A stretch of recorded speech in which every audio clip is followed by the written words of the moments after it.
Buongiorno e benvenuti a un nuovo appuntamento di Riti e Usanze dal mondo. Oggi parleremo della chiave di lettura dell'arte africana. L'elemento che contraddistingue l'arte africana è quello di dover dare forma a ciò che forma non ha, cioè all'invisibile, alla parte spirituale. Tant'è vero che l'arte africana è assolutamente connessa col sacro, ma esattamente come era l'arte europea sino al Rinascimento. Solo dopo il Rinascimento, infatti, l'arte occidentale si svincola da quello che è il rapporto col sacro e cominciamo ad avere delle rappresentazioni laiche. Compito dell'artista, infatti, è cercare nel materiale di togliere quello in eccesso per riuscire a fare emergere la forza, la potenza primordiale, la potenza ancestrale che è sempre racchiusa nel materiale.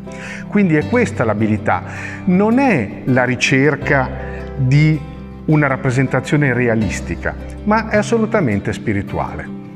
Questo ha creato non pochi problemi di dialogo tra l'arte occidentale e l'arte africana, sino a che alla fine dell'Ottocento alcuni importantissimi artisti, come può essere Picasso per esempio, realizzano qual è il vero spirito dell'arte africana e che tutto sommato comprendono che è da quella che possono ispirarsi per fare quel salto nell'arte per andare oltre la realtà. E infatti avremo la nascita dell'astrattismo, del cubismo e sino a giungere poi a Fontana con i famosi tagli nelle tele.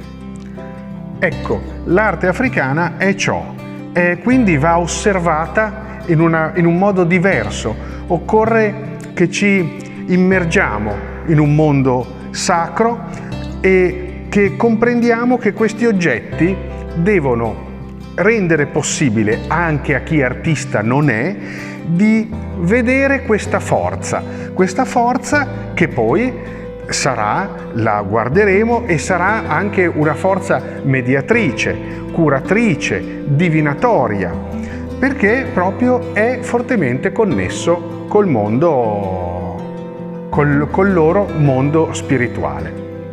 Bene, spero che possiate venire poi numerosi in museo a vedere diversi oggetti, diverse cose, maschere che rappresentano, ecco, la capacità artistica delle popolazioni, in particolar modo della Repubblica Democratica del Congo. Grazie e vi do appuntamento ad un nuovo video in cui parleremo degli aspetti sociali della tribù Lega della Repubblica Democratica del Congo. Ancora grazie.